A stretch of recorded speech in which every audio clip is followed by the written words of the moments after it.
Good morning, everyone. My name is Eric Bacher. I'm an Associate AD for Communications here at the University of Virginia. And it's my pleasure to welcome everyone and thank everyone for coming to today's Tony Bennett Retirement Press Conference. We're joined today by Director of Athletics Carla Williams and Head Coach Tony Bennett.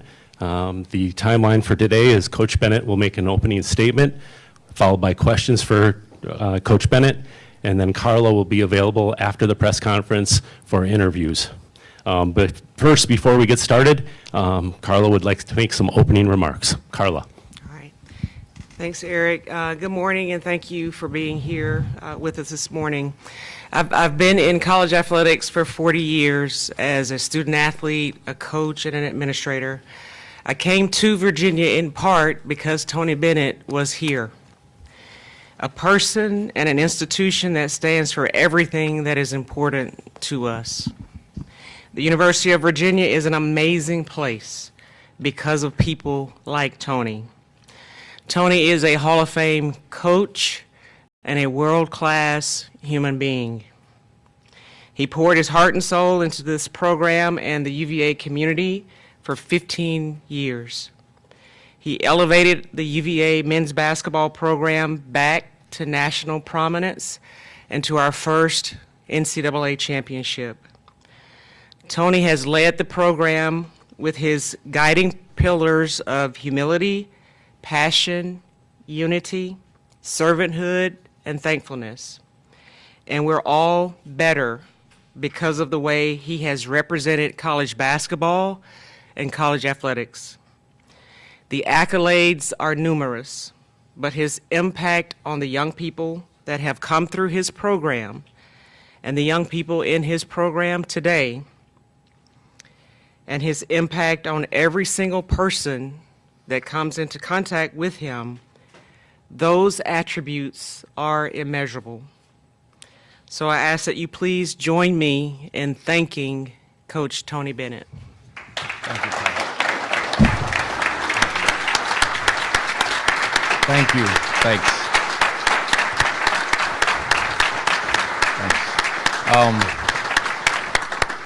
First, thank you, Carla. It's been a joy to work for you and be under your leadership and what you've done for this university and your time here. President Ryan, thank you during this time, what you did. I see Craig Littlepage, thank you for taking a chance on me. I can remember 15 and a half years ago sitting with you here. My son and daughter, Anna and Eli, were 7 and 8 years old. Laurel was right there. And you still look the same, Laurel. I look about 30 years older, that I do know. But how special that moment was. And I'm so grateful for the opportunity. And it's been an emotional couple days, obviously, and I'll share kind of the reasons and all that. And hopefully through questions, I will get to it, so I might stumble around a little bit. But in thinking about this, what I would share, a quote from a missionary, Jim Elliot, came to mind, and it says, "He is no fool who gives what he cannot keep to gain what he cannot lose." And I've been here for 15 years as the head coach, and I thought it would be a little longer, to be honest, but that's been on loan. It wasn't mine to keep. This position has been on loan, and it's time for me to, excuse me, I knew that would happen. It's time for me to give it back. But to give it back, to gain what I can't lose, to be a better husband. I love Laurel with all my heart, and we're going to find out if you love me with all your heart, because I'm going to be around a lot more. To be a better dad to my daughter Anna and my son Eli. My parents are both 81 years old, and I don't want to live with any regrets. Just to be around them, to be a better friend, be a better brother. I know my sister, if she's watching, would be saying that to me. I look forward to the relationships with the former players, and even at the current ones and the staff that you don't always get to have when you're grinding away. So I think about that, and it's mine to give back. And I've given everything I can for 15 years. And I go back to the reason why I came here. I was so excited to test myself as a coach against the Hall of Fame coaches, Coach K, Coach Roy Williams, actually Coach Williams, Coach Boeheim. I wanted to see if I could, with my staff, who's the reason why we've had this success, who are here, could build a program in our unique way to compete against the Blue Bloods.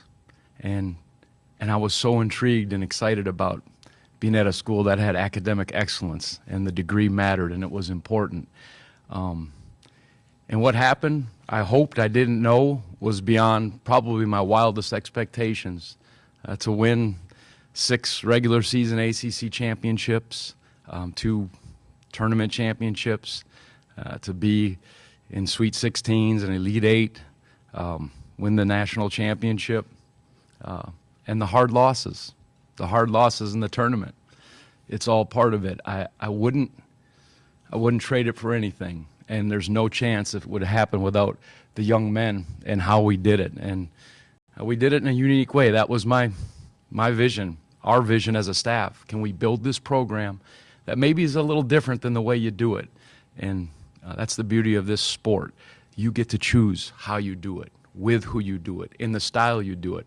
And I won't miss answering questions about pace of play or style of play anymore from the media, but we chose a way that we thought was the best way to win. And that's the beauty of this sport. And so I am so grateful. And I think about those pillars Carla mentioned in the first 2, humility and passion. Humility means know who you are and have sober judgment. And passion means do not be lukewarm. Be wholehearted in all you do. And I think those are the ones that caused me at this time to look and have sober judgment about where I was at. And that's probably the thing that has choked me up the most, and the hardest thing to say is when I looked at myself and I realized I'm no longer the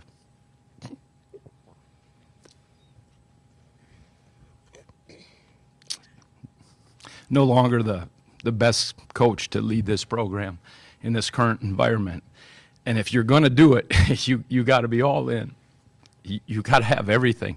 And if you do it half-hearted, it's not fair to the university and those young men. So, and looking at it,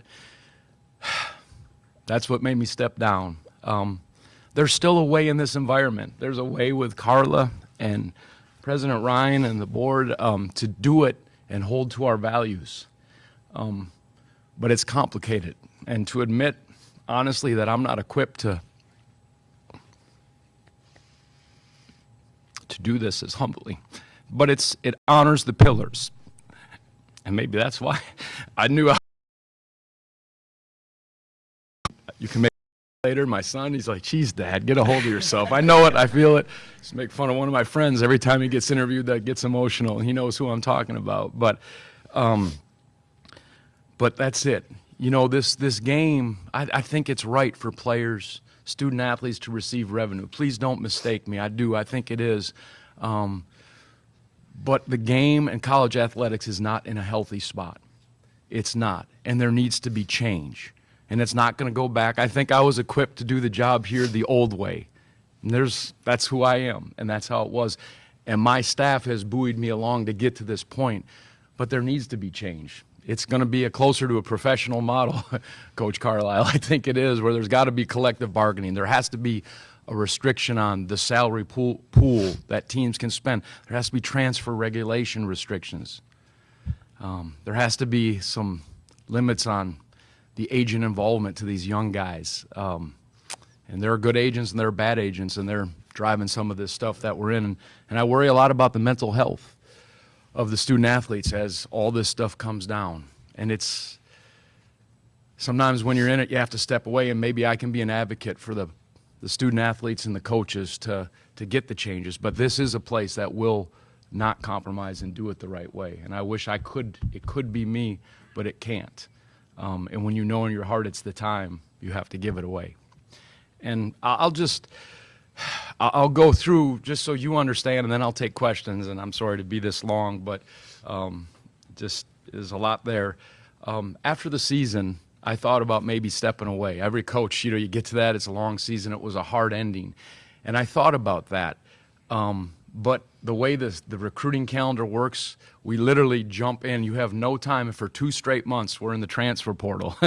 You guys know that. And you're involved in situations and conversations and things that I'm not great at. But because my staff, because of Coach Sanchez, Coach Williford, Coach Vanderost, all this, Coach Sodi, all the staff, Coach Zay, we got excited. We landed a really good group of transfers. We had 2 good incoming players, and I was excited about that and going forward. And then I was offered a contract extension, and I signed it. And I didn't know if I'd be able to do the whole 6 or 7 years, obviously. But I was excited and thought, I think I can do this, and I'm excited about the way forward. And as the season, then we got a great commitment from a local kid. I don't even know if I can say his name. He hasn't signed, so okay, I can't. So what does it matter? I mean, I can't get in trouble, can I? So I think you can. And I was encouraged, and it excited me for this way forward, and kind of went through the summer and the fall and hoping to do this, and felt some things as it went along. And it really wasn't until fall break that we have here, where Laurel and I went away and just kind of processed about what the future would be.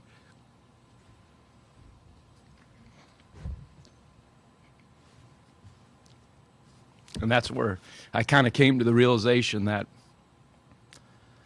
I can't do this. It's not fair to these guys and to this institution that I love so much to continue on when you know you're not the right guy for the job. And the reason I did it then instead of waiting, and I've always wanted this to be taken over by one of my staff members. I always have.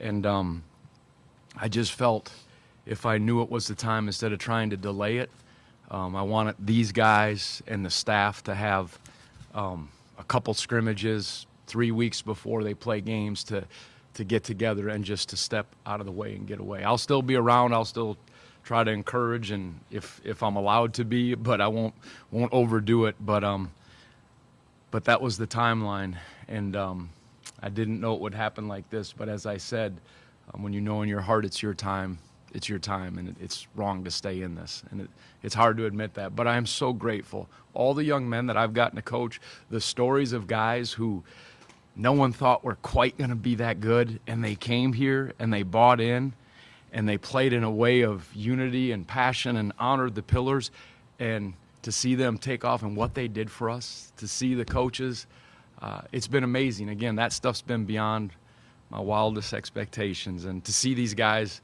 one cool thing, and maybe it's a recruiting pitch for these guys, we have the most guys, active players in the NBA that weren't ranked in the top 25. UVA does. I think we're 6th in all colleges for active players.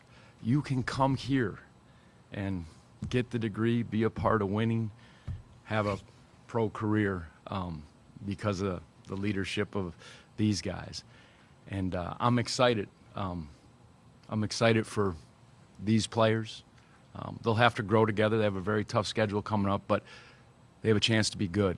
And the staff, with Coach Sanchez leading it, and the rest of the staff have a chance to take this group and do the job. And they're more equipped than I am, and that's the reality of the situation. So I'll be around, but I'm going to miss you.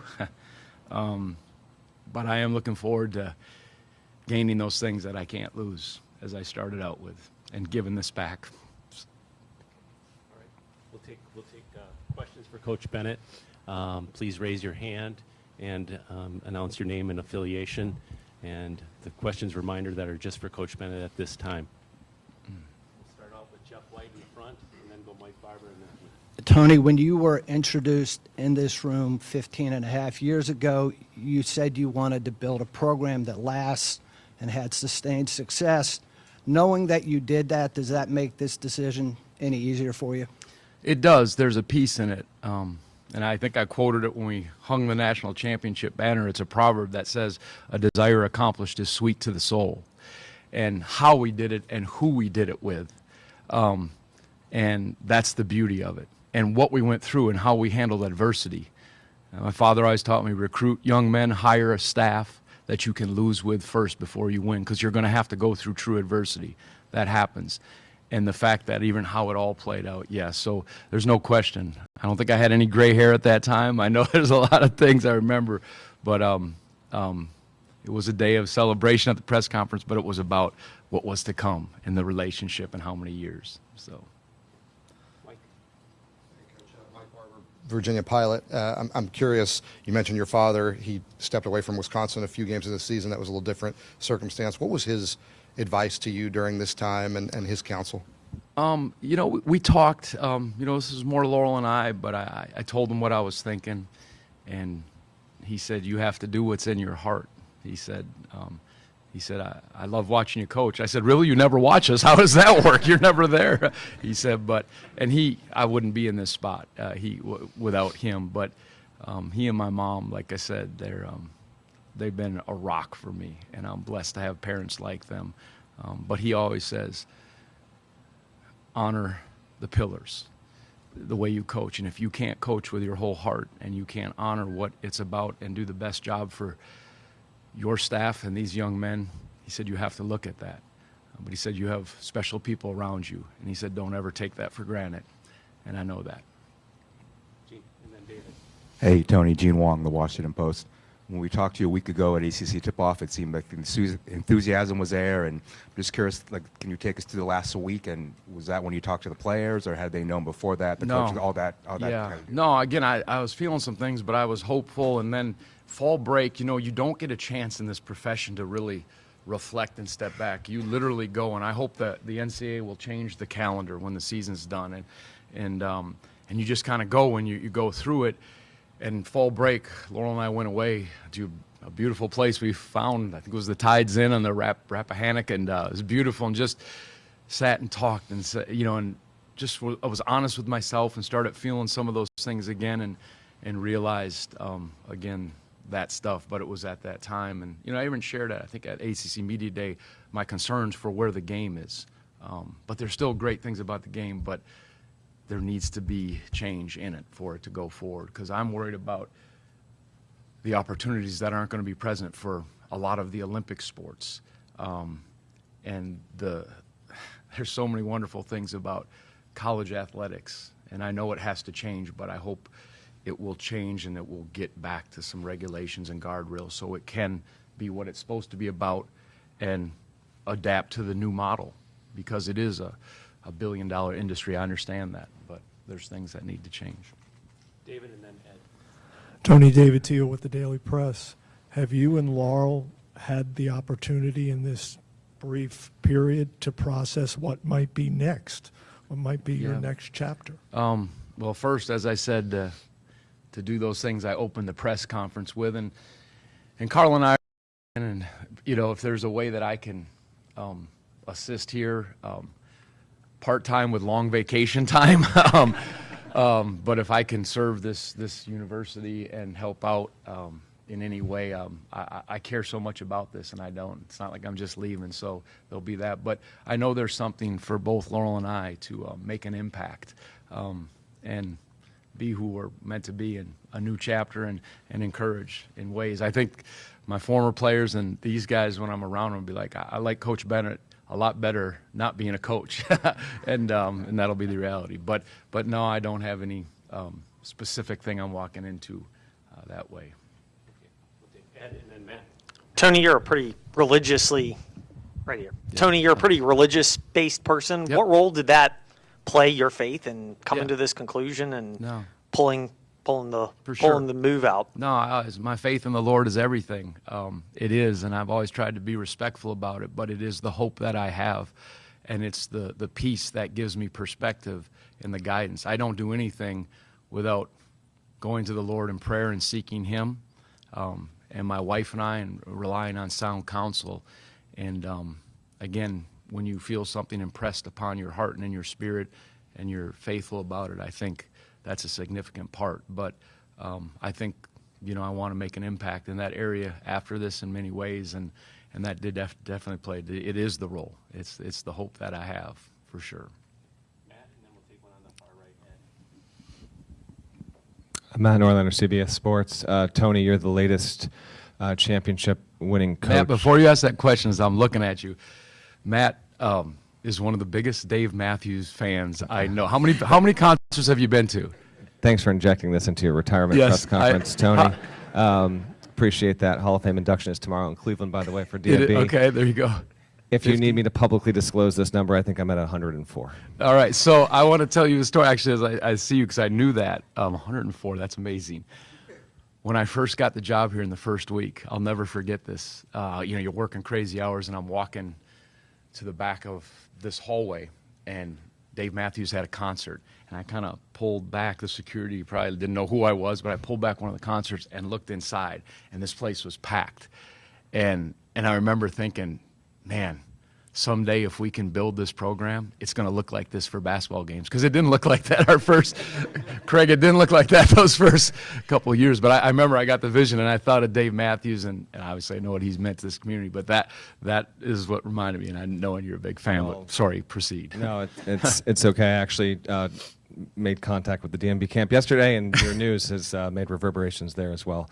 Roy Williams, Jim Boeheim, Mike Krzyzewski, Jay Wright, all these championship-level winning coaches have made decisions that obviously sent shockwaves through the college basketball world. You are younger than all of them. I know you said you're obviously a big man of faith, and making this decision, do you have 100% assurance on this, or are you going on some level of faith? Because obviously the timeline is highly unusual and has become sort of accelerated. So I'm wondering, get the feeling where you are spiritually, but Yeah. mentally, and kind of making this so close up against the season obviously is big news. As I said, I didn't have a lot of time to process. There were some things that I went through, and I am at peace. And as I said, when you know in your heart it's time, it's time. And will I miss the game? Do I love the game? Absolutely.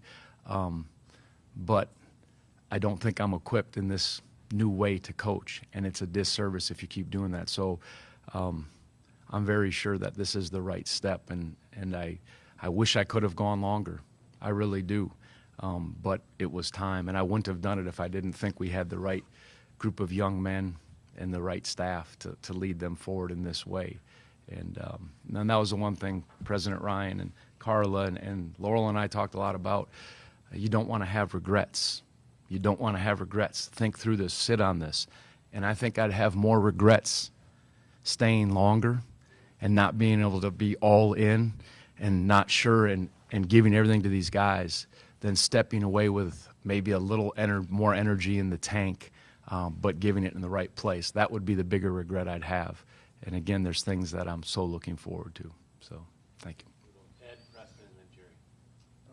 Hi, Tony. Ed Miller, Gym Magazine. You alluded to this a little bit, but how much did the fact that you're leaving the program in what you feel is a good spot influence your decision? Give you some freedom, maybe? Yeah. Do it? No, that came into it, but it wasn't. This was not premeditated. It was just I was hoping to get through, and you always evaluate after each year, but because of what was brought in, the young men, and they have to gel together and go through stuff, but because of the staff and because of these young men, I'm so hopeful for them, and I shared that message with them. That was hard to share to them and the staff who I care so much for, but no, I feel it's in a strong spot, and I feel like the support and how it wants to go forward, that's aligned with the mission and what this staff believes and what these players are about, give it the best chance. But quite honestly, you just don't know in college basketball what rosters are, what teams have. I mean, the staff, one of the reasons, Matt, I stepped away, the staff was the one that they pulled me along. They would handle the talks with the agents. They would handle things, and I realized if I got to do this, I have to be involved in everything, and they made it easy for me. And because of how they reacted, and they're forward thinking, they all are, and they have, I think, the right way. I'm a square peg in a round hole. It's what it is, and maybe that's the hard part to admit, but it's okay, because when you tell the truth, there's freedom in that, and that's the reality of it. But I think it's in a good place for sure. And you always hope, and I love these coaches, and I love this group.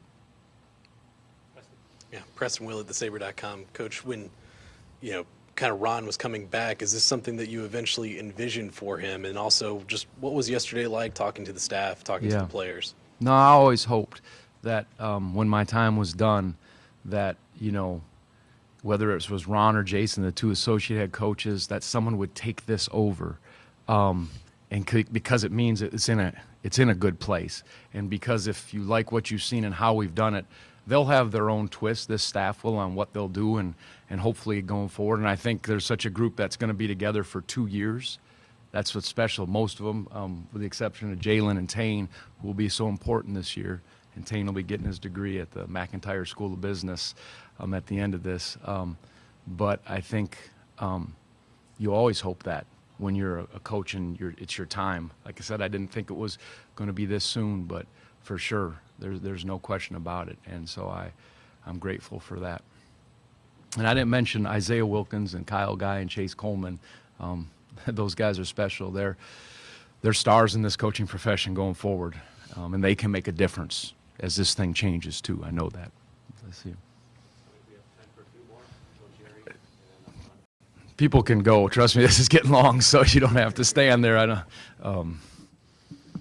JerryRatcliffe.com. Tony, what are you going to miss the most? And can you just tell us what you love about Ron Sanchez? Yeah. What am I going to miss the most? I don't even know if I've processed that. I know you get to a point sometimes, and when winning is a relief more than a celebration, and losing sticks with you, and it's a pain. And that stuff has started to take a hold. But I'll miss the competition's awesome. I love watching film, and I'm not a great. I like to talk to the group. I wish I had more time to have a smoothie with the guys and do that, and I will now. And that's the part I'll enjoy doing. But I just, like I said, I called Carl. I'm like, did you see the 3 Sabrina hit to win the WNBA final? Like, if I could buy stock in the WNBA and the NBA, sorry, Rick, but I would. It's because that's amazing. But I enjoy just the game. There's fun. There's strategy, the way your mind thinks. But that'll still be there. And Ron is, he's been with me. His wife, Tara, played for my sister, Kathy, at Indiana. And my sister said, if you ever become a head coach, she said, I got a guy for you. He's dating one of my players. He's special. And so when my father took the Washington State job and Ron came, and that relationship was founded, and then Ron got to go away and get head coaching experience at UNC Charlotte.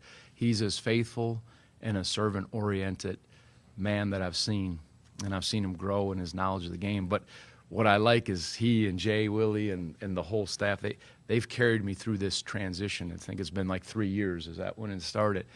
And the way they think, they're younger than me. Not that much, but I think they, how they relate, how they are, the way their minds are in this landscape is what's needed. And so I'm so grateful. And I wanted to go so well for these guys. And I'll stop there because I'll probably get choked up. Hi, Tony. Michael Lieberman, the Cav Daily. Did you talk to any other head coaches? There was a comment about maybe talking to Jay Wright. Did you talk to other coaches? Have you talked to other coaches since the announcement, and did that guide you at all?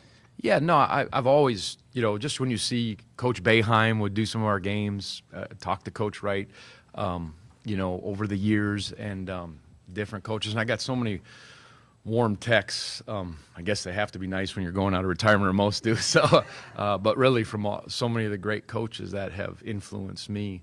And just listening to them, and I remember I talked to them. Why did they step away? I remember actually you mentioned Jay saying, he had fought so hard to build his program in his way, and I think he foresaw maybe the changes coming for him, and I think he maybe didn't want to change on those, and that's valuable information. And we adjusted. I adjusted some, but you can't fight against yourself. But all those coaches, a lot of them say you won't miss it, but you'll miss the players, the people, and always seek the advice of others. But This was between Laurel and I and my family and the Lord. Coach Xander T. Cavalier Daily, if you could give one quick message to the fans, what would you like to say? Yeah, I'm incredibly grateful for embracing me, for standing up when the shot clock violations were about to happen. And I know at times it was probably, we weren't the prettiest to watch, but beauty is in the eye of the beholder. But they let us do it. Carla and President Ryan let me do it my way. And Craig, you did. And John Oliver and President Sullivan and President Castine was here, I think, one year, if I'm not mistaken. But you guys let me do it my way. Whatever you need, you do it your way, we'll support you. That's rare. And sometimes you can get micromanaged, and you got to do it this way, that way. And I stand in all that. And the fans embraced, most of them. There's going to be critics. When you're the man in the arena, we did that with our team, there's always going to be critics.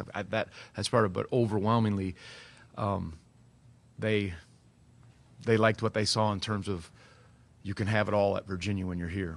And we tried to build that. So they were an unbelievable fan base. And the faithful ones when we weren't great, and then the ones we picked up, and the support that I've gotten, and I'm grateful, and I'll always have that special place in my heart.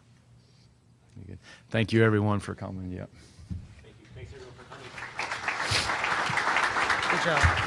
Sorry.